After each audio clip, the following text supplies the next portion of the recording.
जय हिंद, नमस्कार, स्वागत आप सभी का लाइव टाइम्स पर। मैं हूं अजय झा। दुनिया भर में अगले कई सालों तक क्या जंग जारी रहने वाली है, क्योंकि पुतिन ने ठान लिया है कि अमेरिका और यूरोप के सैन्य गठबंधन नाटो को जड़ से खत्म कर देना है। रूस के राष्ट्रपति व्लादिमीर पुतिन के इस मिशन में आधी दुनिया उनके साथ है। लेकिन सवाल है कि क्या आप जानते हैं कि रूस यूक्रेन युद्ध पुतिन के लिए जमीन ही नहीं, इतिहास की जंग है। बल्कि यह जमीन की जंग है ही नहीं, इतिहास की जंग है। रूस यूक्रेन युद्ध सिर्फ सीमाओं को बदलने की लड़ाई नहीं है, बल्कि यह व्लादिमीर पुतिन के उस वैचारिक चश्मे से उपजा संघर्ष है जिसके केंद्र में रूस का अतीत और उसका खोया हुआ गौरव है। बाहरी दुनिया के लिए यह एक क्षेत्रीय संघर्ष लग सकता है, लेकिन पुतिन के लिए यह रूस के अस्तित्व की लड़ाई है। इस बात को समझना जरूरी है कि पुतिन इस जंग को आज के राजनीतिक चश्मे से नहीं, बल्कि सदियों पुराने इतिहास के नजरिए से देखते हैं। और यही वजह है कि पुतिन नहीं पीछे हटने वाले, क्रिंक नहीं पीछे हटने वाला। लेकिन क्या है वजह कि यूक्रेन की जंग पुतिन के लिए रूस के अस्तित्व की जंग बन चुकी है? क्या है रूस का वो सदियों पुराना इतिहास, या कहें कि सदियों पुराना घाव, दशकों पुराना घाव? इसको आज समझ लीजिए आप, तो समझ जाएंगे कि रूस यूक्रेन की जंग 4 साल से आखिर चल क्यों रही है और ये जंग आगे कौन सा मोड़ लेने वाली है। लेकिन इससे पहले आपसे गुजारिश कि अगर अब तक आपने चैनल को सब्सक्राइब नहीं किया है तो सब्सक्राइब कर लीजिए। अब अगर आपको ये वीडियो पसंद आए तो लाइक और शेयर जरूर करिए और कमेंट में हमें अपनी राय जरूर बताइएगा दोस्तों, इससे हमें मदद मिलती है। सोवियत संघ के पतन का ये आघात है, पुतिन का ये दर्द है। इतिहास है कि 1991 में सोवियत संघ का विघटन हो गया था। आपको पता है सोवियत संघ मतलब union of Soviet socialist Republic, यानी कि यूएसएसआर। ये कई देशों का संघ था, मार्क्सवादी संघ। अपने चरम पर सोवियत संघ यानी कि यूएसएसआर का क्षेत्रफल दुनिया के कुल भूमि भाग का, दुनिया के कुल जमीन का लगभग 15 से 16% था, यानी छठा हिस्सा था। और आबादी लगभग 5.4% थी। यूएसएसआर से अलग होने वाले, जब 1991 में विघटन हुआ, टूटा यूएसएसआर, तो 15 देश बने। 15 इतने बड़े इलाके में यूएसएसआर फैला रहा है, एशिया से अमेरिका तक को छूता है। तो रूस से जो 15 देश मिले, कौन कौन बने? रूस जो आज का रशिया आप देख रहे हैं, जिसके राष्ट्रपति पुतिन है, Ukraine, Belarus, Moldova, Estonia, Latvia, Lithuania, Georgia, Armenia, Azerbaijan, Kazakhstan, Uzbekistan, Turkmenistan, Kyrgyzstan और ताजिकिस्तान, ये 15 देश बने। और पुतिन अक्सर 1991 में सोवियत संघ के विघटन को 20वीं सदी की सबसे बड़ी त्रासदी मानते हैं। कोलैप्स ऑफ यूएसएसआर उनके दिल में घाव की तरह है। पुतिन का नजरिया साफ है, उनके मन में यह गहरा मलाल है कि सोवियत संघ के टूटने से रूस की वो ताकत और रुतबा छिन गया जो कभी पूरी दुनिया में हुआ करता था, जिससे अमेरिका थर्राता था। यूक्रेनी राष्ट्रवाद और उसका पश्चिम की तरफ झुकाव। अब यूक्रेन पर आइए। यह तो रूस का घाव है कि यूक्रेन तो रूसी था, आज वो अब नाटो में मिलने जा रहा है, दुश्मन के खेमे में जा रहा है, दुश्मन की गोद में बैठ रहा है। यह है पुतिन का घाव। कहां तो वो रूस को इतना ताकतवर बनाना चाहते हैं कि नाटो पर भारी पड़ जाए, और कहां यूक्रेन उल्टा नाटो के गोद में बैठ रहा है। तो यूक्रेनी राष्ट्रवाद और उसका पश्चिम की तरफ झुकाव पुतिन के और रूसी लोगों के उसी टूटने के घाव को हरा करने जैसा है जिसे वो सुधारना चाहते हैं। पुतिन अपने लेखों, भाषणों में अक्सर यह दावा करते हैं कि रूसी और यूक्रेनी मूल रूप से एक ही ऐतिहासिक और आध्यात्मिक बैकग्राउंड से आते हैं। वन पीपल, रूस एंड यूक्रेन। अब उसमें यूक्रेन अगर नाटो की गोद में, और नाटो आप जानते हैं रूस और नाटो आमने सामने। नाटो का गठन ही रूस के खिलाफ हुआ था, यूएसएसआर के खिलाफ हुआ था सेकेंड वर्ल्ड वॉर के बाद। जब यूएसएसआर इतना फैल गया कि आज के 15 देशों के बराबर हो गया, तो उस दौर में यूरोप के देश और यहां की अमेरिका तक थर्राने लगा कि पता नहीं यूएसएसआर कहीं पूरी दुनिया को ही न निगल ले अपने में। तो नाटो का गठन किया, नॉर्थ अटलांटिक ट्रीटी ऑर्गेनाइजेशन, जिसमें यूरोप के देश हैं और अमेरिका के देश हैं। ये एक सैनिक गठबंधन है नाटो, और इसके तहत इसका जो आर्टिकल 5 है वो कहता है कि किसी एक देश पर हमला, पूरे नाटो पर हमला, नाटो के देशों पर हमला, यानी पूरे यूरोप और अमेरिका पर हमला, और सब मिलकर उसका मुकाबला करेंगे। तो यानी सामरिक तौर पर, सैन्य तौर पर एक गठबंधन बना यूरोपीय देशों और अमेरिका का, और ये किसके खिलाफ? यूएसएसआर के खिलाफ। और कोल्ड वॉर उसके बाद जो चला कि बिना हथियार गोले की लेकिन जंग, कोल्ड वॉर कहलाता है। तो उसके केंद्र में एक पाले में यूएसएसआर था, दूसरे पाले में अमेरिका की अगुवाई में नाटो ही था। तो नाटो दुश्मन है अमेरिका, यूएसएसआर का, रशिया का, उसी के खिलाफ उसका गठन हुआ है। उसी नाटो में मिलने जा रहे थे यूक्रेन। इसी वजह से पुतिन ने हमला कर दिया, कहा कि ये अगर नाटो में चले जाते हैं तो यूक्रेन नाटो में गया, मतलब नाटो की सेना रूस के बॉर्डर पर पहुंच गई, और ये कतई नहीं बर्दाश्त कर सकते थे पुतिन। और इसके पीछे इतिहास क्या है? कीवन रूस की संस्कृति। आधुनिक यूक्रेन का कोई अलग अस्तित्व नहीं है, ये रूस का एक एक शख्स मानता है कि कीवन रूस, यानी कि कीव जो यूक्रेन की राजधानी है, और रूस, उसको भी कीवन रूस कहते थे। तो आज पुतिन और उनकी अगुवाई में पूरा रूस मानता है कि पश्चिमी ताकत रूस को तोड़ने की ये साजिश है, यूक्रेन को नाटो में मिलाने की और यूक्रेन की जंग को फंड करने की। वो ये मानते हैं कि यूक्रेन को रूस से अलग करना एक आर्टिफिशियल प्रोसेस है, इसको ठीक किया जाना चाहिए, बल्कि यूक्रेन को भी रशिया में मिलना चाहिए, ये मानते हैं पुतिन। तो नाटो के सवाल पर अब आते हैं।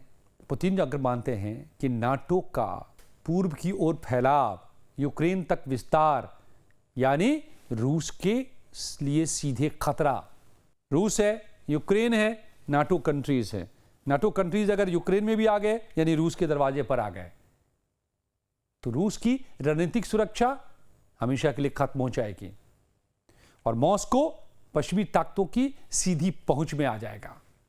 और यही वजह है कि 4 साल पहले जब यूक्रेन नाटो में शामिल होने जा रहा था, तो पुतिन ने यूक्रेन पर हमला कर दिया, और पुतिन ने अब रेड लाइन खींच दी। पुतिन इसे रूस के अस्तित्व के लिए करो या मरो, डू और डाई की बात मानते हैं, और इसी तरह रूस में पेश भी करते हैं, और यही रूस की जनता भी मानती है। और पुतिन खुद को एक ऐसे नेता के तौर पर देखते हैं जिन्हें रूस के ऐतिहासिक गौरव को पुनर्जीवित करने का ऐतिहासिक कार्य सौंपा गया है। जब तक पुतिन सत्ता में हैं, उनके लिए ये युद्ध महज सैन्य जीत हार का मामला नहीं है, बल्कि ये इतिहास की उस धारा को पलटने की कोशिश है जिसे वो रूस के साथ ऐतिहासिक अन्याय मानते हैं कि यूएसएसआर का विघटन अन्याय है, और उसको पलटना चाहते हैं। ऐसे में अगर यूक्रेन दूर जा रहा है, और नाटो चाह रहा है कि दूर जाए ताकि रूस कमजोर हो, ये तो नाटो वर्सेस रूस तो पुरानी अदावत है, तो पुतिन रूस का वो यूएसएसआर वाला गौरव वापस हासिल करना चाहते हैं। इसके लिए पुतिन ने अपने लक्ष्य भी तय कर लिए हैं। एक लक्ष्य, ना तो यूक्रेन को नाटो में शामिल होने देंगे, और दूसरा, नाटो को पहले कमजोर करो और फिर उसे तोड़ डालो, खत्म कर दो। यह है पुतिन का मास्टर प्लान, यह है पुतिन का महाप्लान। और इसीलिए अब जंग की बात समझिए। जंग क्यों शुरू हुआ ये तो हमने आपको बता दिया। नाटो में शामिल होने की कोशिश में था यूक्रेन, तो नहीं माना। बहुत दिनों तक पुतिन कहते रहे कि ये मुमकिन नहीं है, रूस नहीं कबूल करेगा, फिर भी जिद लगाए बैठे थे जेलेंस्की। फाइनली हमला कर दिया, और 4 साल से जंग अगर चल रही है तो ये पुतिन क्योंकि ऐसा ही चाहते हैं। पुतिन चाहते हैं कि ये जंग खिंचे। अब आप कहेंगे कि इसका क्या मतलब हुआ? पुतिन क्यों चाहेंगे कि जंग खिंचता रहे? पुतिन तो यूक्रेन को हरा करके इस जंग को खत्म करना चाहेंगे। जी नहीं, ऐसा जिस दिन पुतिन चाह लेंगे उसी दिन जंग खत्म हो जाएगी, लेकिन नहीं कर रहे वो। क्यों? क्योंकि यूक्रेन को स्पंज बना दिया है नाटो का। ये जंग रूस यूक्रेन की है ही नहीं, ये जंग है रूस नाटो की, रूस यूरोप प्लस अमेरिका की।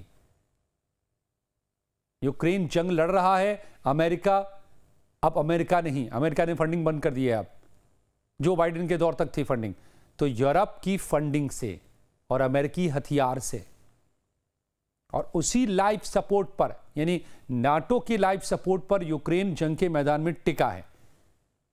लेकिन फिर भी चूंकि नाटो डायरेक्ट नहीं लड़ रहा, तो जिस दिन चाहेंगे पुतिन इस जंग को खत्म कर देंगे। उनके पास ऐसे ऐसे ब्रह्मास्त्र मौजूद हैं, रूस के पास ऐसे ऐसे हथियार मौजूद हैं, लेकिन फिर क्यों नहीं खत्म कर रहे? क्योंकि जब तक ये जंग चल रही है यूरोप को भारी भरकम फंड करना पड़ रहा है। अमेरिका भी फंड करता रहा है, फिर से करेगा। ये भी जेलेंस्की की अभी मुलाकात हुई, उसमें भी तय होता नजर आ रहा है। तो पूरे यूरोप और अमेरिका को इस युद्ध की फंडिंग करनी पड़ रही है, हथियार देने पड़ रहे हैं, और हथियार कम पड़ रहे हैं अब नाटो के खेमे में। ईरान जंग और इस यूक्रेन जंग ने आधे से ज्यादा हथियार को खाली कर दिया है नाटो के, अमेरिका के। और यही है स्ट्रेटजी पुतिन की, कमजोर करो, यूक्रेन में चूस लो, फंड भी और हथियार भी। और मैं आपको बताऊं, 70 अरब यूरो का पैकेज अभी अभी सैंक्शन किया है। मैंने कई बार इस आंकड़े का जिक्र किया है नाटो समिट में हाल में अंकारा में, और अगले साल के लिए भी 70 अरब यूरो, यानी सैलरी से लेकर के जंग लड़ने तक का पूरा खर्च और हथियार खरीदने तक का कौन उठा रहा है? यूरोप उठा रहा है। कौन कमजोर हो रहा है? यूरोप उठा रहा है। हथियार कहां से आ रहे हैं? अमेरिका से आ रहे हैं। भंडार कहां खाली हो रहा है? अमेरिका में हो रहा है। ओवरऑल कमजोर कौन सा खेमा हो रहा है? नाटो का खेमा हो रहा है। That's the precise strategy of Vladimir Putin, और इसलिए वो जंग को नहीं खत्म कर रहे। और तो फिर आगे क्या होने वाला है? मैंने इसलिए कहा है कि ये जंग यूं ही नहीं खत्म होने वाली जब तक नाटो अपने आखिरी सांस न ले ले, या फिर नाटो पर क्रिंक कंट्रीज हावी नहीं हो जाए, ब्रिक्स कंट्रीज हावी नहीं हो जाए। इस वक्त दुनिया के जियोपॉलिटिक्स में यही जंग चल रही है। नाटो मतलब यूरोप अमेरिका को, जो पिछले 50, 60, 70 सालों से, कहिए तो करीब करीब 200 सालों से रूल करते रहे नॉर्दर्न हेमिस्फीयर के लोग, अब ग्लोबल नॉर्थ को टक्कर देकर ग्लोबल साउथ उस पर हावी होना चाह रहा है। और उसके ये सारे किरदार हैं, रूस, चाइना, ईरान, नॉर्थ कोरिया। ये क्रिंक कंट्रीज तो सीधे लड़ रहे हैं, एक्सपोज्ड हैं, सैंक्शनड है अमेरिका से, सीधी अदावत है, सीधी दुश्मनी है, तो ये फ्रंट में है। और बैकग्राउंड में कौन है? बैकग्राउंड में है ब्रिक्स, यानी ब्राजील, इंडिया, ईरान, रशिया और कुल 21 देश इस वक्त परमानेंट और पार्टनर कंट्रीज जो हैं। तो करीब करीब आधी दुनिया, पूरा ग्लोबल नॉर्थ इस मुहिम में साथ है, ग्लोबल साउथ इस मुहिम में साथ है, ग्लोबल नॉर्थ को के दबदबे को खत्म करने, उसकी बादशाहत को खत्म करने के लिए। और उसी के फ्रंट में खड़े हैं पुतिन और शी जिनपिंग और Mustafa Khamenei, supreme leader Iran के, और किम जोंग उन। ये सब के सब अमेरिका से सीधे टकरा रहे हैं, नाटो से सीधे टकरा रहे हैं, जंग लड़ रहे हैं, और पीछे ये पूरी दुनिया, आधी दुनिया खड़ी है जो इसको सपोर्ट कर रहे हैं। तो ये जो पूरा ग्लोबल पावर शिफ्ट है। ये जो पूरी की पूरी तरह से पावर बैलेंस इक्वेशन को बदलने की कोशिश है, जो यूनिपोलर वर्ल्ड हो गया था, अमेरिका की बादशाहत वाली दुनिया हो गई थी, उसको तहस नहस करके मल्टीपोलर वर्ल्ड, अलग अलग ताकतें सब मिलके पूरी दुनिया में रहें और फैसले करें। इस तरफ जो दुनिया जा रही है, ये उसके संघर्ष का हिस्सा है और ये अभी चलने वाला है। इसलिए मैं कह रहा हूं कि ये जंग अभी खत्म नहीं होने वाली। ईरान खींचेगा, यूक्रेन खींचेगा, ये दोनों बंद हो गए, तीसरा मोर्चा खुलेगा, चौथा मोर्चा खुलेगा, लेकिन खुलता रहेगा, यकीन मान लीजिए आप, क्योंकि ये सीधी टकराव अब दुनिया पर वर्चस्व कायम करने की है, अमेरिका के वर्चस्व को तोड़ने की है और बाकी दुनिया के वर्चस्व को स्थापित करने की है। तो आपको क्या लगता है दोस्तों, पुतिन का ये महाप्लान, ये मास्टर प्लान सक्सेसफुल होने वाला है, जिसमें उनका अपना स्वार्थ है कि रूस का रुतबा फिर से लौटाना, ग्लोबल साउथ का स्वार्थ है, क्या मैं जो ग्लोबल नॉर्थ का उसका दबदबा रहा है उसको खत्म करना और दुनिया को यूनिपोलर से मल्टीपोलर बनाना, एक ध्रुवीय से बहुध्रुवीय बनाना। तो आपको लगता है कि ये होने जा रहा है और इसलिए ये संघर्ष, ये जंगें जारी रहने वाली हैं? बताइए अपनी राय। और ये विश्लेषण, ये जानकारी आपको कैसी लगी ये भी बताइए। अच्छी लगी तो लाइक और शेयर जरूर कर दीजिए, इससे हमें मदद मिलेगी। बहुत बहुत शुक्रिया।